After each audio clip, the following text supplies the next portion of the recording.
Dialogue épisode 17, Nicolas Hazard. Nicolas, bonjour. Bonjour. Comment ça va ? Ça va bien et vous ? Ça va très bien. Comment ça se passe le confinement, la période actuelle ? Comme tout le monde, c'est un petit peu difficile, mais pour autant, c'est aussi une période intéressante où on essaie d'inventer un peu ce que sera le monde de demain. Et on voit que le confinement et cette période de crise, c'est aussi un accélérateur des grandes tendances du monde d'aujourd'hui. Et donc, c'est le meilleur moment pour se poser, réfléchir, essayer de créer un nouveau monde pour demain, créer des solutions, des stratégies aux grandes problématiques auxquelles on est confronté. Alors Nicolas, est-ce que tu pourrais te présenter pour ceux qui ne te connaîtraient pas ? Tu fais beaucoup de choses. Est-ce que tu pourrais nous parler tout simplement de ton parcours, ta famille, tes études ? D'où est-ce que tu viens ? Alors moi, j'ai grandi à Paris, de parents à la fois français et étrangers. Donc j'ai une espèce de double culture qui est intéressante, où j'ai pas mal voyagé à travers l'Europe quand j'étais plus jeune. Et puis moi, ce qui m'a tout de suite intéressé, c'est l'économie. Parce que comprendre le monde, comprendre la manière dont les gens agissent, leurs réactions, c'est très souvent lié à l'économie, au travail, à ce milieu-là. Ça m'a intéressé dès mon plus jeune âge. Et du coup, je me suis très vite spécialisé dans ces questions-là pour essayer de comprendre le monde. Moi, je voulais surtout comprendre le monde, comment il était organisé. Et on sait que c'est la monnaie qui dirige le monde, c'est la monnaie qui dirige la Terre. Et donc, du coup, comprendre ça, pour moi, c'était la capacité, en tous les cas, de comprendre un peu ce qu'on faisait sur cette terre et pourquoi et là où on allait. Et donc j'ai fait ça et j'ai travaillé un petit peu en Italie à un moment pour l'ancien président du conseil qui s'appelle Romano Prodi. Donc j'ai commencé par la politique parce que moi je me suis dit qu'en fait si on voulait changer le monde, si on voulait créer un nouveau monde, c'était par la politique qu'il fallait le faire. Et puis je me suis très vite rendu compte au bout de quelques mois qu'en fait s'il y avait bien le dernier endroit où on pouvait changer les choses, c'était bien la politique peut-être, et que finalement ceux qui ont vraiment la capacité de réfléchir à l'intérêt général, à créer le monde de demain, essayer de le rendre plus inclusif, plus solidaire, etc., plus durable, finalement c'était les entrepreneurs qui avaient un levier d'action qui était très fort. Et donc, j'ai voulu très vite faire de l'entrepreneuriat, devenir entrepreneur pour accompagner et aider tous ceux qui ont des projets pour changer le monde. Et pour aider cette force vive, cette nouvelle force, souvent c'est des jeunes d'ailleurs qui portent des projets et qui réinventent le monde de demain, mais à travers une activité économique. Parce que dans le monde politique, il y a beaucoup trop d'intérêts croisés, de conservatisme, de lobby. C'est compliqué pour pouvoir avancer. Et si on veut changer les choses, finalement, l'outil économique, l'entrepreneuriat, en tout cas, l'entreprise, c'est une boîte à outils. Et avec cette boîte à outils, on peut faire beaucoup de choses. Et notamment, j'ai commencé en créant un fonds d'investissement. Pareil, la finance, on peut faire des choses catastrophiques avec la finance, comme on peut aussi rendre le monde meilleur.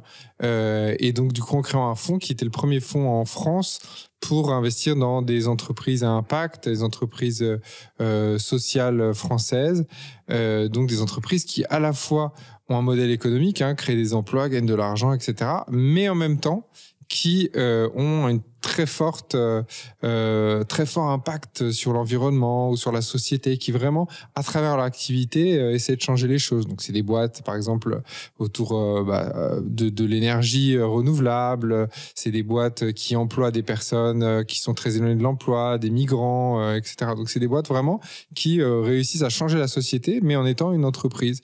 Et moi, je crois beaucoup en ça. Je crois beaucoup en l'initiative individuelle et à la faculté qu'on a à chacun de pouvoir changer les choses à travers l'entrepreneuriat. Et donc Inco, que j'ai créé du coup il y a 10 ans maintenant, c'est une entreprise qui soutient à travers des fonds d'investissement, à travers des incubateurs et à travers des programmes de formation ces entrepreneurs de demain pour qu'ils prennent le pouvoir et qui montrent qu'on peut réfléchir et créer un monde qui soit différent. Et ça, on le fait aujourd'hui dans plus de 50 pays. Je crois que c'est près de 200 millions aujourd'hui que vous avez en... Oui, on gère et on conseille pour plus de 200 millions d'euros. Et en même temps, on accompagne plus de 800 entrepreneurs par an dans 50 pays et on a formé l'année dernière plus de 300 000 personnes à travers le monde. Donc c'est à la fois des aborigènes en Australie, des personnes qui viennent des townships, des bidonvilles d'Afrique du Sud, c'est des vétérans de l'armée américaine aux États-Unis, c'est des migrants en Allemagne.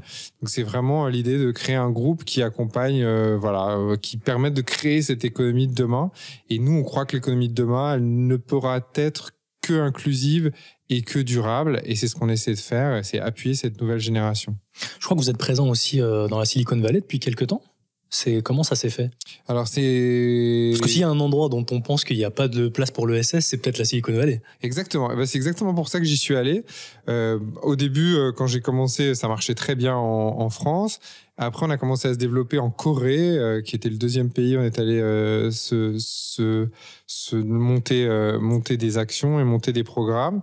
Et en fait, je me suis rendu compte que dans beaucoup d'endroits, on me disait « Ah, mais oui, vous êtes français, donc forcément, vous, c'est un modèle subventionné, vous êtes un peu socialiste, communiste, donc forcément, l'entreprise sociale, l'entreprise environnementale, c'est des choses que vous avez dans votre culture. » Et je me suis dit « Mais en fait, oui, c'est sûr, quand on vient de France et qu'on essaie de développer un modèle qui a marché en France, ça peut marcher, mais en fait, il faudrait pouvoir démontrer qu'on arrive à le faire dans le cœur, dans le temple du capitalisme et de l'innovation et de ce qui fait rêver en matière économique. Et c'était la Silicon Valley. Et donc, je suis parti vivre aux États-Unis pour essayer de monter des entreprises sociales, monter des programmes d'accompagnement, monter des incubateurs, ce qui est toujours le cas aujourd'hui puisque ça continue. J'ai fait ça pendant 2 ans et avec des grands partenaires qui sont des grands pontes un peu de la Silicon Valley. Et pour démontrer après que justement, cette économie-là, c'était une économie qui était y compris intéressante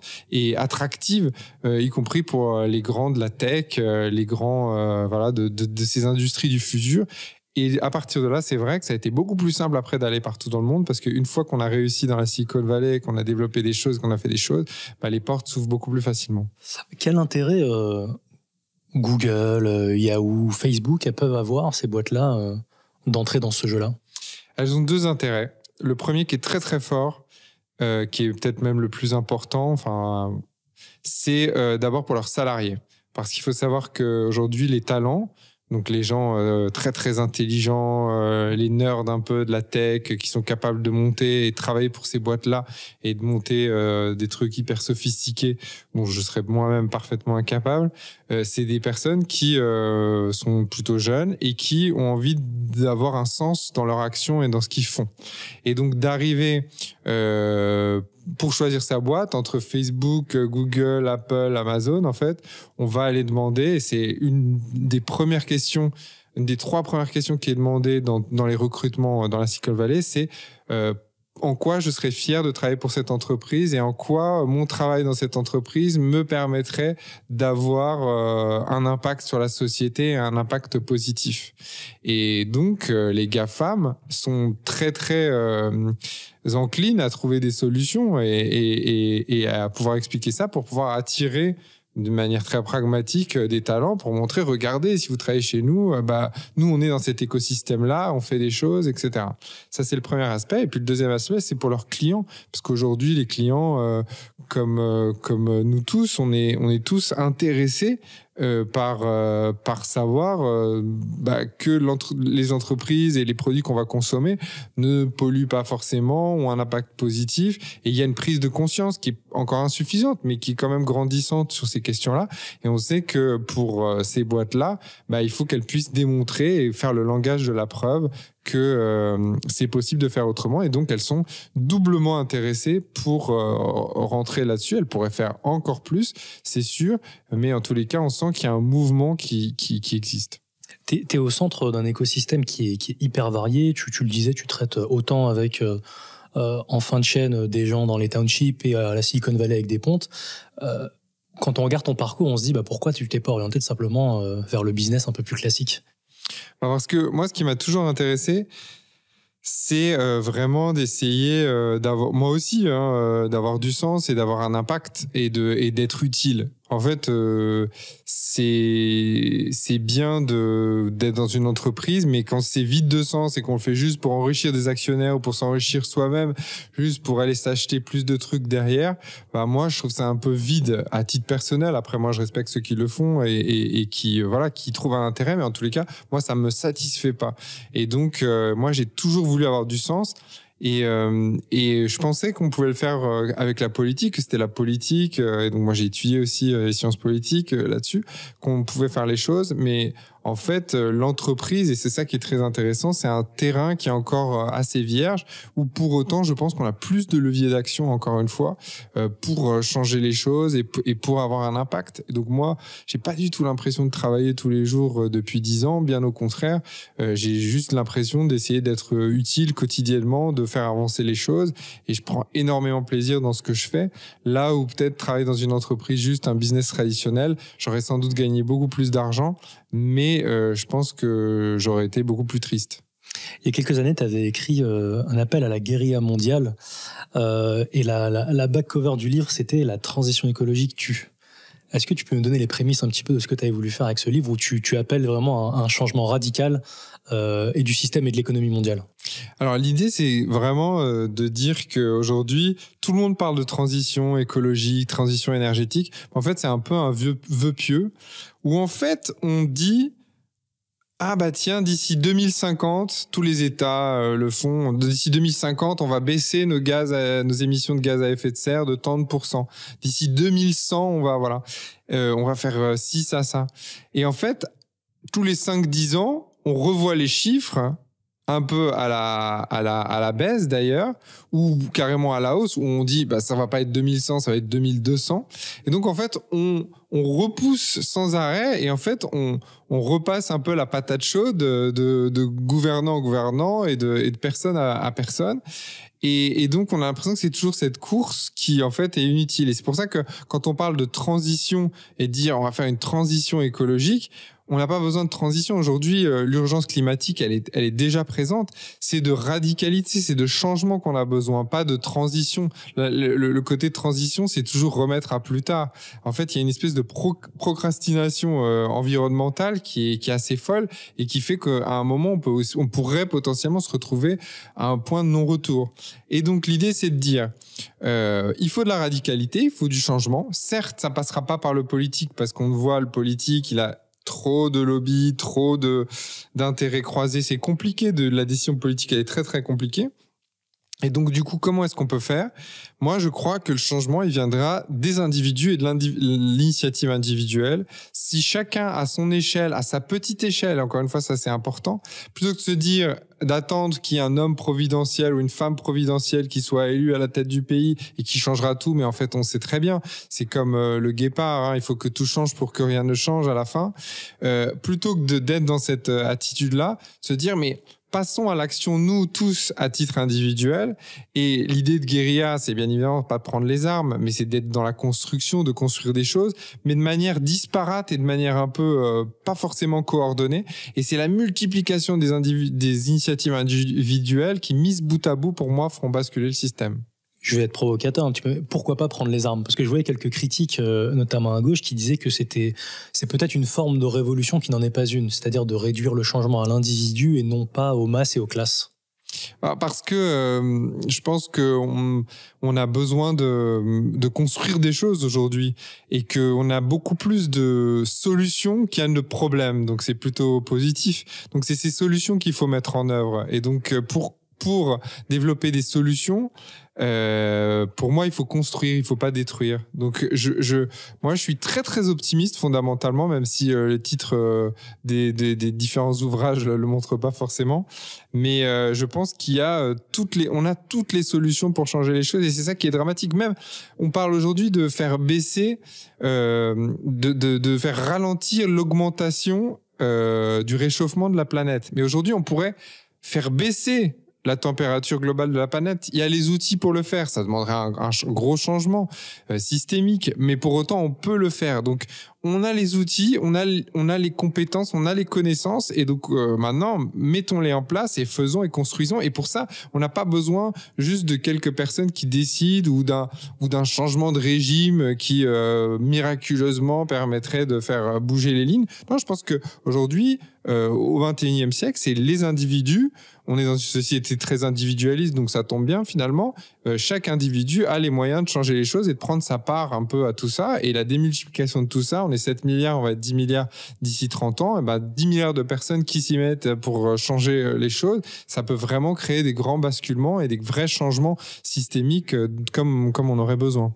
C'est peut-être un peu du malthusianisme, ce que je vais dire, mais qu'est-ce que vous pensez de ceux qui disent finalement que le vrai danger, il est moins climatique que démographique? Il est lié, en fait. C'est-à-dire que c'est vrai, aujourd'hui, on a une crise, alors à l'heure actuelle, une crise sanitaire, une crise économique, une crise sociale. On a 3 autres crises dont on parle, on parle aussi, mais de manière un peu différente. Il y a une crise, il y a la crise environnementale dont on parle pas mal, mais il y a la crise démographique qui fait qu'effectivement, jamais dans l'histoire de l'humanité, on aura connu une telle augmentation de la population. 7 milliards aujourd'hui, 10 milliards dans 30 ans, c'est juste exponentiel et c'est vraiment très très impressionnant. Et donc il faut s'armer par rapport à ça parce que ça peut donner potentiellement beaucoup de guerres, beaucoup de problèmes à un moment, parce que quand l'être humain ne sait pas comment résoudre ces problèmes démographiques, généralement, il utilise des formes assez dissuasives et drastiques. Et donc, du coup, c'est de réfléchir à comment on peut tous vivre dans un environnement dans 30 ans comme ça. Et puis, c'est lié à la crise écologique parce que bien évidemment, déjà, on est dans un monde avec des ressources qui sont finies. Déjà, on vit au-dessus de nos moyens.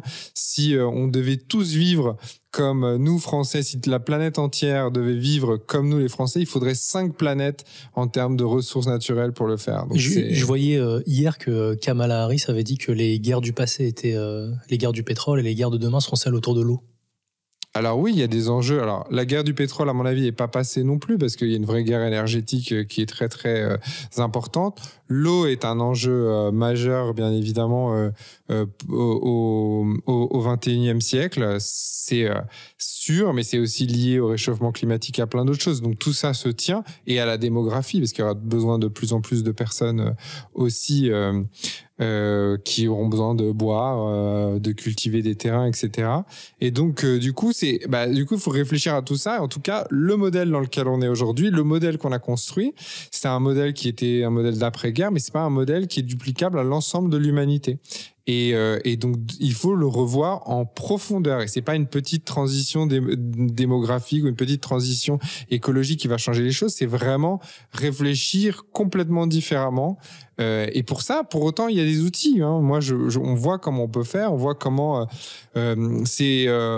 plus de la moitié de l'émission des gaz à effet de serre, c'est 70 entreprises dans le monde qui les font. Donc déjà, si on réglait ce problème avec ces 70 boîtes, on réglerait déjà la moitié du problème. Donc c'est pas du tout insurmontable. Voilà, il y a des solutions, alors que j'ai plus développé dans le deuxième ouvrage justement parce qu'il y a beaucoup de gens qui disent moi j'ai envie de faire des choses, comment je peux faire? Et donc raconter l'histoire des portraits d'individus, de femmes et d'hommes qui justement ont inventé des modèles différents. Donc ça, il y a des solutions. Maintenant, il faut qu'on change de système, il faut qu'on change de modèle. Mais pour ça, on est tous un peu angoissés, on est tous plus ou moins contents du monde dans lequel on est. Donc il faut faire le langage de la preuve, il faut le démontrer. Et voilà, moi, ce que j'essaie de faire, en tout cas, c'est de démontrer qu'il y a des alternatives réelles et crédibles qui puissent influencer, qui puissent essaimer, qui puissent grandir, et pour que d'autres les développent. Est-ce que justement la crise actuelle du Covid, elle vient pas... je ne vais pas dire gâcher les plans que vous venez d'énoncer, mais finalement, on voit que le Covid, c'est un petit peu la dernière victoire d'une forme de capitalisme mondialisé qui nous a menés là. On a vu la guerre autour des masques entre les États, très peu de coordination à l'échelle européenne, le retour un petit peu et la montée des identités, la question des brevets. On a même les premiers milliardaires Covid aujourd'hui, des actionnaires de certaines boîtes pharmaceutiques. Est-ce que finalement, c'est où que ça coince pour avoir une économie qui soit réellement au service des individus ?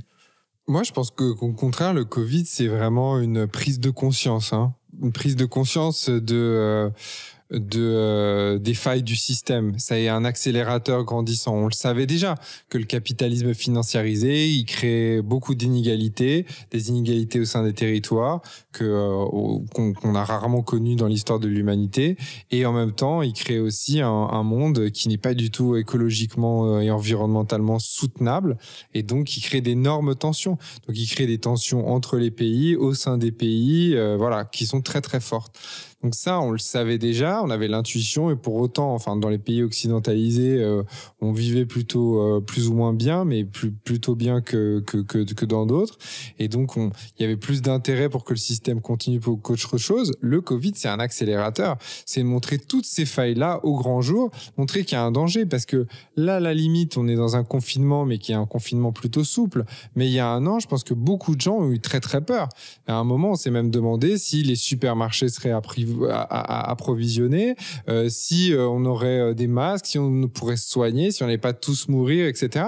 Et donc se reposent les questions de plutôt que d'être dans une mondialisation très très intégrée, où on est allé un petit peu trop loin, bah, on se réfléchit un peu à démondialiser, qu'il y a un certain nombre de secteurs qui sont stratégiques, type l'agroalimentaire, l'alimentation, l'agriculture qui sont clés, la santé qui sont clés, qu'il faudrait peut-être réindustrialiser une partie de notre économie et en gros changer de modèle. Et nous, les modèles, et moi les modèles que je défends depuis 10 ans, les entreprises dans lesquelles on a investi, qui marchent très bien, tous ces entrepreneurs, là, c'est des gens qui déjà aujourd'hui ont créé des circuits courts, par exemple, de manière très simple sur l'agriculture et l'alimentation. Donc, on démontrait que c'était plus intelligent et plus malin et qu'on pouvait le faire, en tous les cas, de s'approvisionner à 100 km autour de chez soi pour ses biens alimentaires. C'est des gens qui ont déjà travaillé sur la prévention, notamment la prévention santé, et ont déjà relocalisé un certain nombre d'activités qui montrent qu'en France, on peut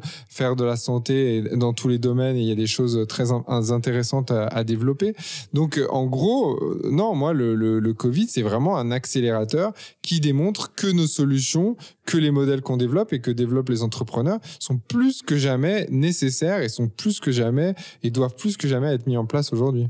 Vous avez été dans pas mal de pays dans le monde. Est-ce que ce que vous me dites, ça m'inspire quelque chose? Est-ce qu'il y a une spécificité au marasme français un petit peu, dans le sens où on a l'impression que l'ESS, au moment où peut-être elle s'exporte un peu partout et auquel les Français ont pas mal participé dans l'émergence et dans l'innovation, on a l'impression que le reste, ça se referme en termes d'économie française, les problématiques d'identité.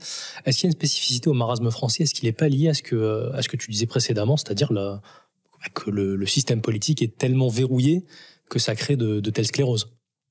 Alors, le marasme, je le trouve un peu partout, hein. Honnêtement, il y a peu de pays qui sont vraiment dans une dynamique où ils ont l'impression que les choses vont bien, et il y a des tensions qui existent partout. En France, ce qui est intéressant, c'est que, en termes d'économie sociale, on est très très développé par rapport à plein d'autres pays. Mais qu'il y a plein d'autres pays, et notamment en Afrique, hein. On est dans une douzaine de pays en Afrique, et on voit à quel point il y a des choses.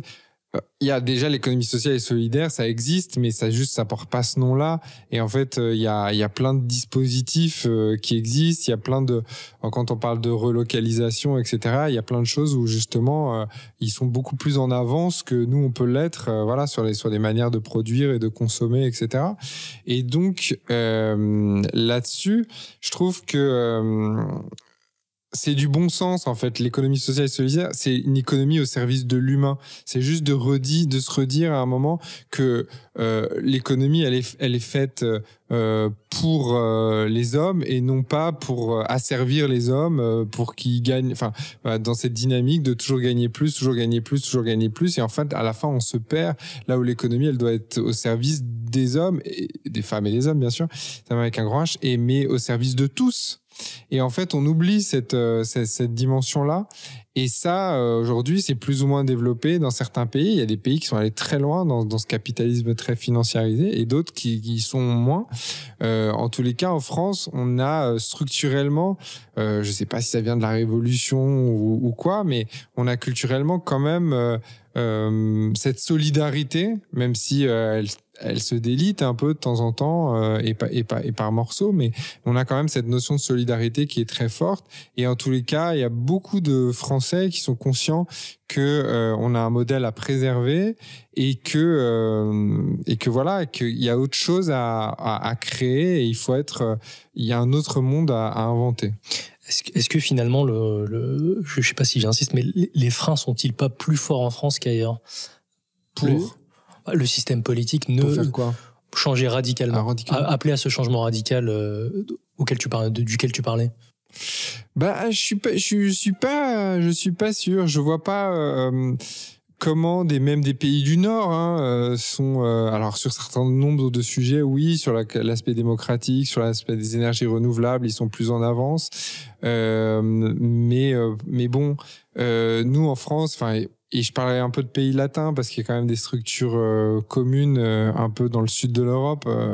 En gros, je pense qu'il y a des avantages et des inconvénients dans chaque, mais je vois pas la France, c'est effectivement un pays très difficile à manœuvrer, mais en ce moment je travaille sur une mission au niveau européen. Je me rends compte de la réalité des 27 pays membres et de leur grande diversité, et c'est un gros challenge, mais je me rends compte que c'est pas facile nulle part aujourd'hui. Les pays d'Europe de l'Est, c'est assez compliqué.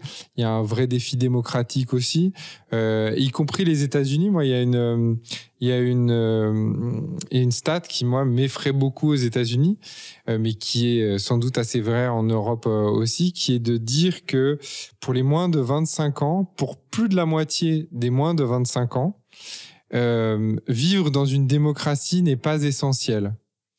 Donc c'est quand même fou de se dire que la moitié des gens, plus de la moitié des personnes des jeunes, de la jeune génération, ne voient même plus la démocratie comme étant un rempart et comme étant le meilleur des systèmes. Et justement, au contraire, dans l'étude, ils disent que finalement avoir un régime autocratique qui saurait un peu nous guider, ce serait peut-être mieux que d'avoir une démocratie telle qu'elle est aujourd'hui.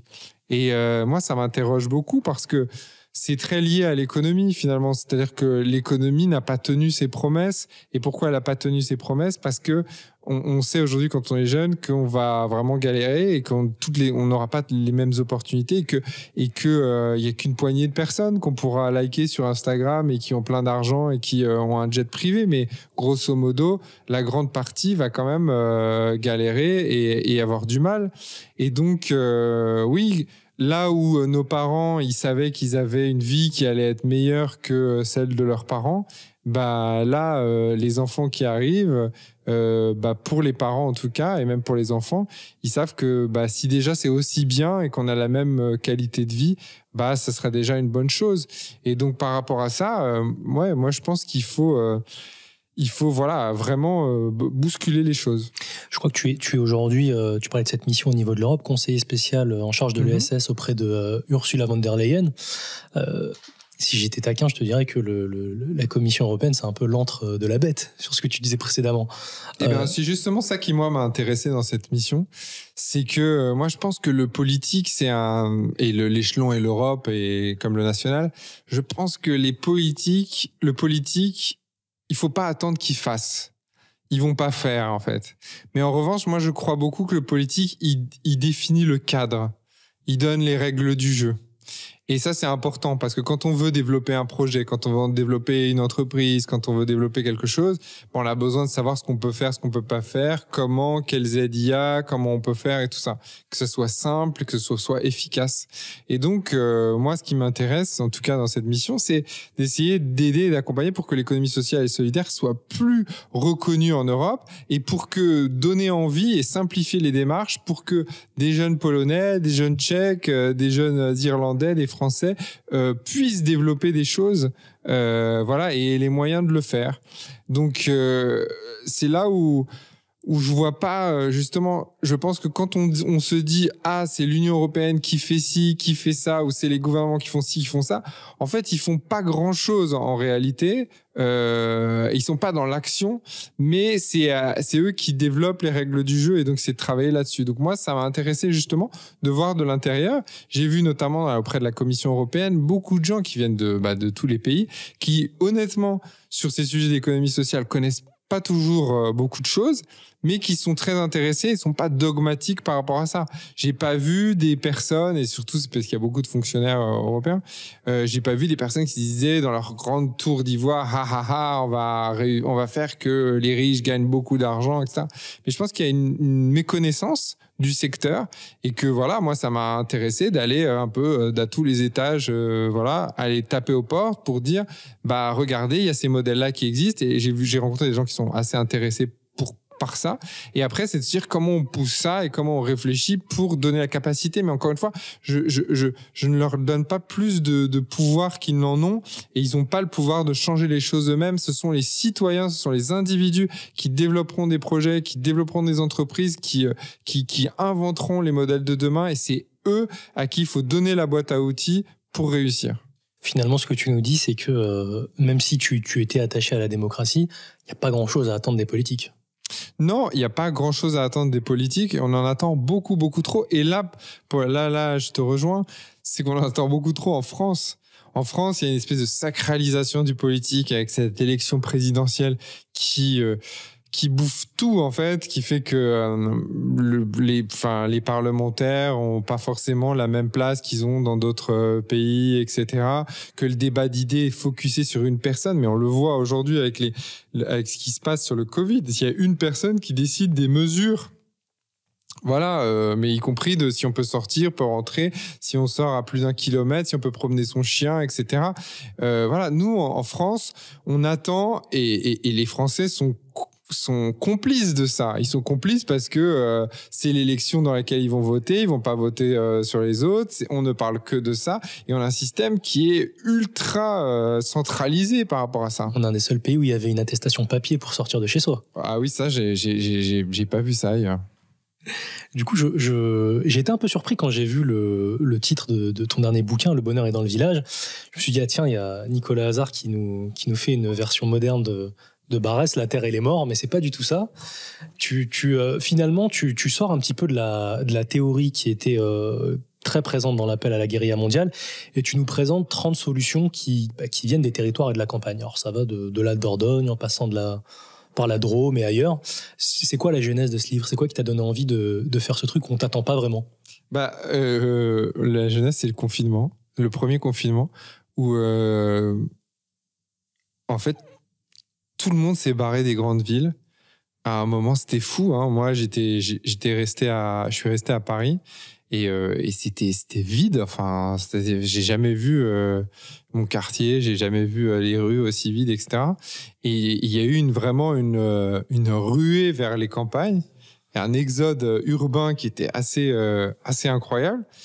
Et je me suis interrogé pourquoi, et je suis tombé sur une statistique qui montre que une étude, un sondage qui avait été fait, qui montre que pour 70% des habitants d'Île-de-France, ils quitteront l'Île-de-France dès qu'ils le pourront. Et pour 80% des Français, la vie à la campagne est le mode de vie idéal. Ah, je me suis dit, 80% des Français qui pensent ça. Pourtant, 90% des Français ne vivent pas à la campagne et vivent dans les villes. Donc en fait, on vit tous là où enfin pas tous, mais la majeure partie vit là où elle n'a pas envie de vivre.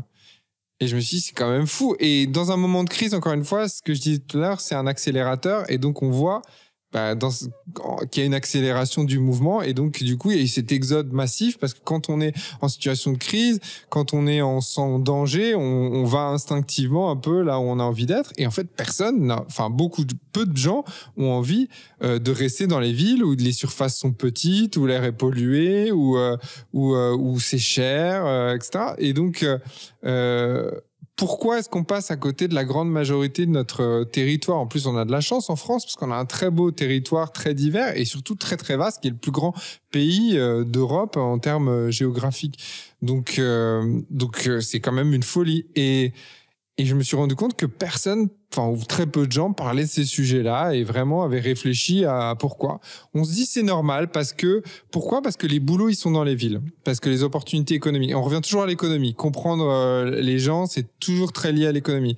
Et donc la majeure partie des boulots sont concentrés dans les centres-villes. Et donc les gens habitent dans les centres-villes ou en périphérie, pas par choix, mais par nécessité. Et donc, la ville, elle est subie plus qu'elle n'est voulue. Et ça pose quand même des grandes questions. Et c'est là où, après, je me suis dit, mais pour autant, moi, je connais des initiatives, alors beaucoup de choses en Occitanie, dans le sud-ouest, parce que c'est la région que je connais le mieux, c'est un peu ma région de cœur. Donc, beaucoup de choses là-bas, mais il y a beaucoup de solutions, et pourtant, il y a beaucoup de choses qui se font, il y a des gens qui sont hyper dynamiques, voilà, c'est ces exemples de femmes et d'hommes qui ont fait des choses incroyables.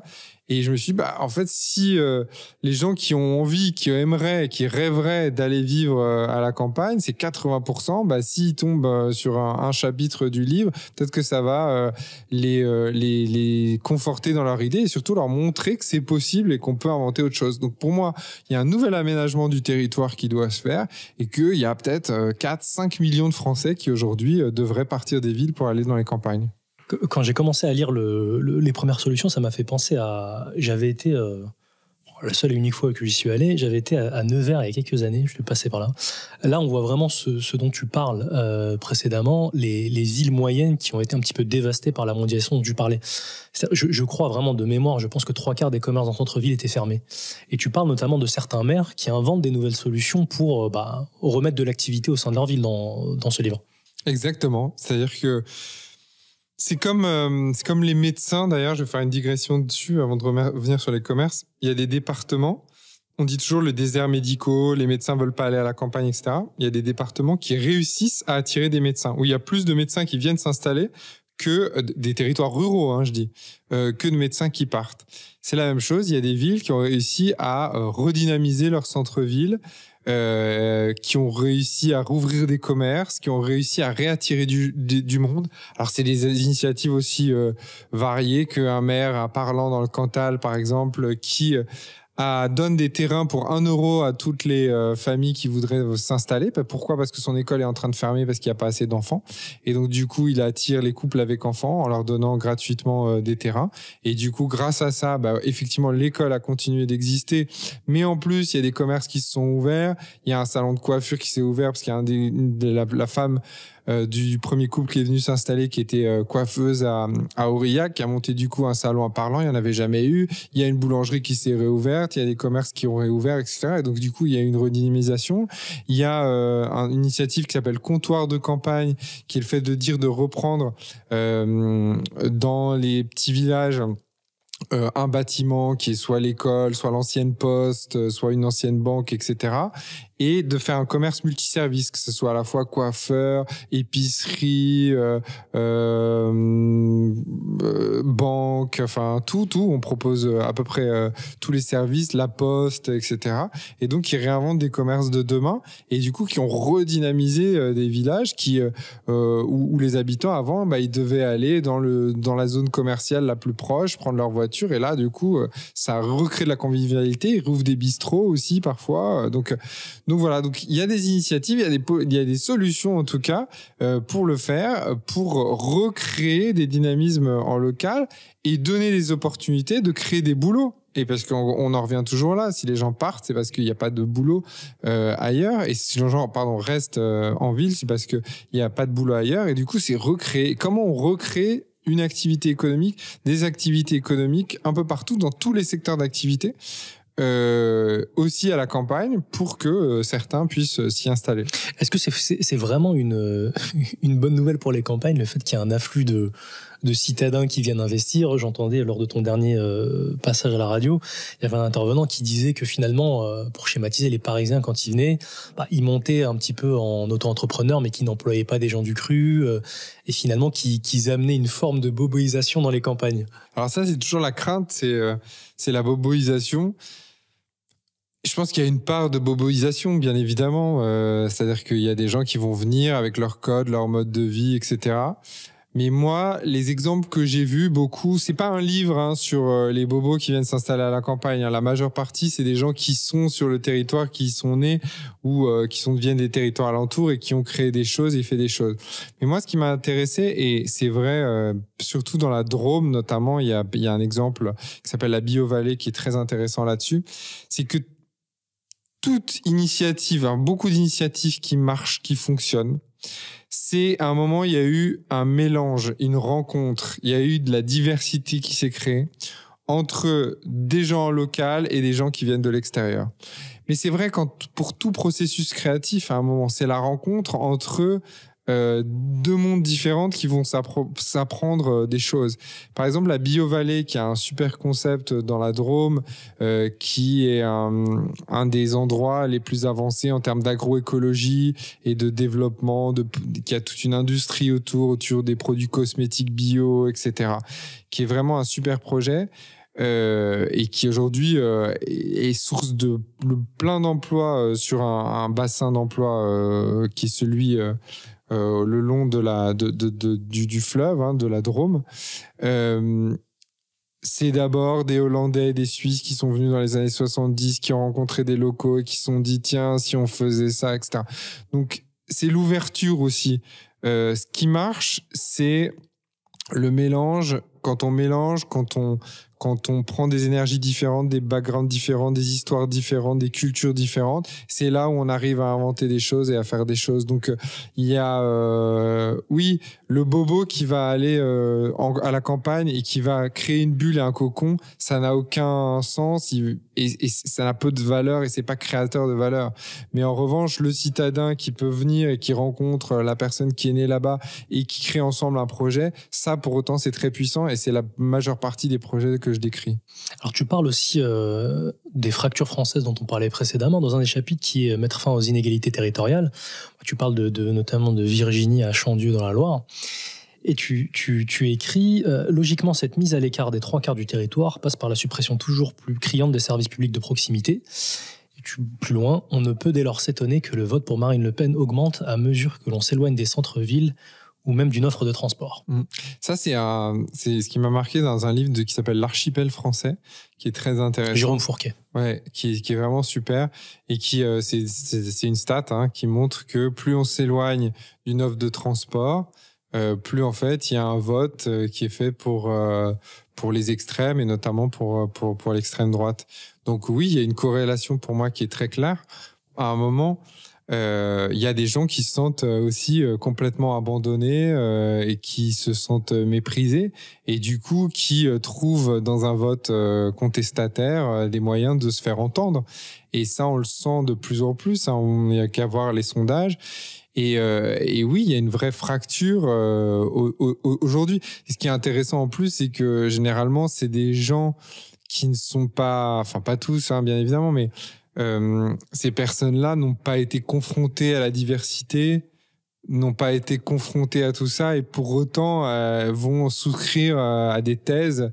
Mais je sais même pas s'ils y croient vraiment eux-mêmes ou certains oui, mais c'est aussi de la peur de l'inconnu, de ce qu'on ne connaît pas. C'est moins un vote identitaire que contestataire. Exactement. Et c'est beaucoup un vote contestataire, mais parce que je pense que on laisse tomber plein de gens en fait et que on s'adresse qu'aux métropoles, que les investissements qui sont faits sont massivement faits quand même pour les métropoles, même s'il y a une redistribution derrière qui peut se faire à travers les différentes prestations sociales, etc. Mais pour autant, aujourd'hui, la concentration des richesses, elle est dans les métropoles, pour les villes.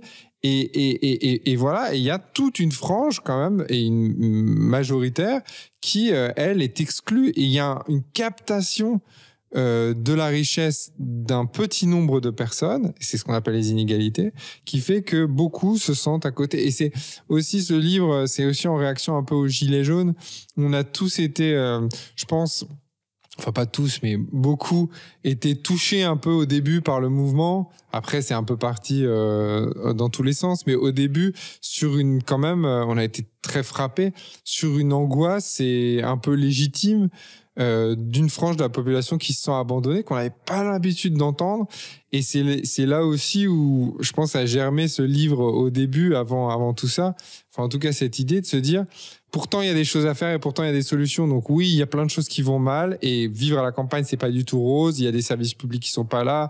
Pour aller à l'hôpital, c'est compliqué. Les écoles qui ferment, etc., etc. Certes, c'est des réalités et là, il y a une responsabilité de l'État et des collectivités pour faire changer les choses. Mais pour autant, c'est pas non plus l'image d'endroits en désolation et bien au contraire, il y a un potentiel de fou, surtout face à la crise écologique, face à la crise aux tensions démographiques qu'on va connaître. Il va falloir nourrir des gens, il va falloir créer de l'énergie. Et honnêtement, on peut mettre toutes les éoliennes qu'on veut, tous les panneaux solaires qu'on veut en ville et tous les jardins potagers. On nourrira personne, enfin, on nourrira une toute petite minorité avec ça, mais en tout cas, on n'aura pas les habitants des villes et on ne créera pas l'énergie de demain. Donc, on a plus que jamais besoin des campagnes pour nourrir les gens et pour avoir de l'énergie. Et là, encore une fois, le coronavirus, ça a remonté un peu les priorités. C'est-à-dire que c'était quand même des éléments qui étaient importants. Et donc, c'est de se dire... Voilà, réinvestissons, réfléchissons à nos campagnes. C'est pas juste le musée ou le petit terroir sympathique dans lequel on va venir pendant les vacances. Pendant 15 jours, on va louer un gîte et puis après, on va repartir. Non, il y a un potentiel économique et en gros, nous, on ne vise que les 5-6 grandes métropoles pour tout mettre et voilà, dans cette grande concurrence internationale. Et pour autant, tout notre territoire, il y a un gisement gigantesque d'emplois, d'opportunités économiques, écologiques. Et donc, il faut réinvestir là-dedans. Je lisais un article aujourd'hui, je me disais que je t'en parlerais, c'était dans le Nouvel Obs. Et ça disait peu ou prou que les Français préfèrent largement un droit à un emploi vert au revenu universel. Qu'est-ce que ça t'évoque ? Parce que moi, le revenu universel, ça me paraissait quand même comme quelque chose qui était peut-être pas un horizon désirable, mais qui méritait qu'on y réfléchisse. Ouais, je pense que pour beaucoup de gens, alors même si je pense qu'in fine, on arrivera au revenu universel quand même d'ici quelques années, parce que les nouvelles technologies font que à un moment, ça nous permettra d'avoir une réflexion autour de ça, mais c'est un peu tôt. Aujourd'hui, les gens ont envie ont envie d'avoir du sens, ont envie de bosser, ont envie de créer des choses, ont envie d'être utiles aussi à la société. Ça, c'est très, très important. Les gens ont envie de s'épanouir, de montrer qu'ils font des choses pour eux, pour leur famille, pour leurs proches, pour tout ça. Donc ça, c'est toujours ce qui, moi, m'a toujours agacé sur l'assistanat et de faire croire que pour la majorité des gens, en fait, ils font tout pour ne rien faire. Non, moi, je pense que la grande partie des gens a envie de faire des choses et a envie de pouvoir être utile et d'être fier de tout ça. Pour autant, elle n'a pas forcément la boîte à outils et c'est là où il y a un besoin aussi, c'est d'outiller les individus à travers la formation individuelle, mais aussi en mettant les conditions, et c'est le fameux cadre dont je parlais aujourd'hui du politique qui doit créer le cadre pour que les gens puissent développer des choses, des activités et s'épanouir dans leur travail. Finalement, quand j'ai refermé ton livre, je me suis dit que c'était un enterrement de l'État-nation et de son centralisme. Quand on voit notamment certains coins de la France dont tu parles et qui sont hyper dans les coopératives, la solidarité, les initiatives individuelles, je prends au hasard le Pays Basque, finalement, ce que tu dis, c'est que les solutions, elles sont locales et qu'il faut cesser de penser en termes de macroéconomie et plutôt remettre du localisme là où on a trop centralisé et à Paris et dans les métropoles. Ouais, moi je pense vraiment que la centralisation c'est fini quoi. C'était bien pour dans une période d'après-guerre où il fallait vraiment structurer les choses, mais aujourd'hui ça correspond ni aux envies des citoyens et c'est ni la bonne stratégie d'un point de vue juste de l'efficacité économique et de développement économique, et qu'il faut sortir de ça. Et que y a des territoires qui réussissent et qui peuvent réussir. Il y en aura qui ne réussiront pas, mais c'est aussi peut-être parce qu'ils ont été moins bons ou parce qu'ils sont passés à côté des gros enjeux. Mais en gros, la responsabilité, elle doit de plus en plus être quand même déléguée au local. Même si on a changé la constitution et on est passé de la France c'est un pays centralisé à la France c'est un pays décentralisé. Après, c'est des vœux pieux. Dans la réalité, on sait que c'est beaucoup plus complexe et qu'il y a encore une mainmise très forte et qu'il y a cette culture. C'est très culturel avant tout. Hein. La France centralisée, les gens sont très fiers. L'État-nation, oui. Moi, j'ai toujours, à titre personnel, trouvé que c'est des constructions un petit peu... Oui, c'est des constructions et qui sont pas forcément les plus pertinentes et les plus légitimes. Moi, quand on parle de la France, de l'État-nation, c'est souvent... pour moi, c'est souvent dans un objectif de manipuler une foule ou d'essayer d'arriver quelque part. Ou bien évidemment, hein, la France, c'est un pays, c'est mon pays, mais pour autant... je pense qu'il y a des Basques qui se sentent basques, il y a des Occitans qui peuvent se sentir occitans, les Bretons se sentent très bretons. On voit à quel point aussi les langues régionales revivent aussi. Mais pourquoi ? Parce que on est passé d'un régime, une situation où les États-nations étaient très très forts, on est allé en Europe, mais surtout à une mondialisation où en fait on se rend compte que les règles, on les contrôle plus vraiment et que en fait c'est un marché global qui contrôle nos emplois, nos entreprises, etc. Et plus on va vers de la globalisation et plus on est intégré dans cette mondialisation, plus on est dépendant de cette mondialisation, plus on a besoin de local. Et donc on arrive à un grand écart où l'État-nation et l'État est un peu au milieu entre une mondialisation qui est galopante et de l'autre un besoin d'identité et un besoin qui se fait de plus en plus local parce qu'on a l'impression que l'État et l'État-nation perd le contrôle et n'est plus à même de faire les choses. Et donc on va réapprendre le béarnais, on va réapprendre le breton, on va reprendre les langues locales.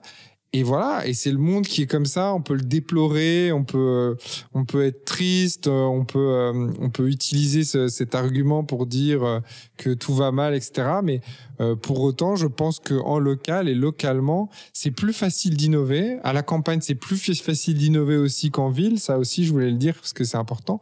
On a plus la capacité. Aujourd'hui, si j'ai envie de tester un truc d'une énergie renouvelable à Paris, je pense que ça va être un peu compliqué, tandis que si je veux le faire dans un petit village, peut-être que c'est plus simple, etc. Donc, on peut plus innover aussi en local.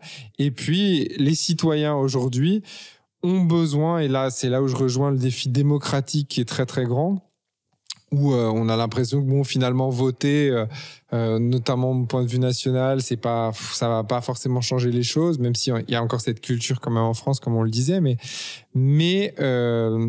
et c'est des exemples aussi qu'il y a dans ce livre-là. La démocratie locale, elle se réinvente aussi avec des listes citoyennes qui se créent dans un certain nombre de villages aussi. Donc des maires qui ont été élus, mais c'est pas un maire qui a été élu, c'est un collectif qui a été élu, où toutes les décisions du conseil municipal sont prises par des citoyens, tirées au sort, etc. Donc il y a des nouvelles manières et la démocratie, elle doit vivre, elle doit se réinventer, elle doit pas être figée. C'est le propre de la démocratie aussi. C'est un cadre, mais qu'il faut pouvoir aussi réenchanter et réinventer au fur et à mesure. Et là, pour moi, l'échelon local et les territoires ont une place très importante à jouer. Finalement, c'est très cartésien quand le bon sens est la chose du monde la mieux partagée. Tu dis que ça commence à la campagne.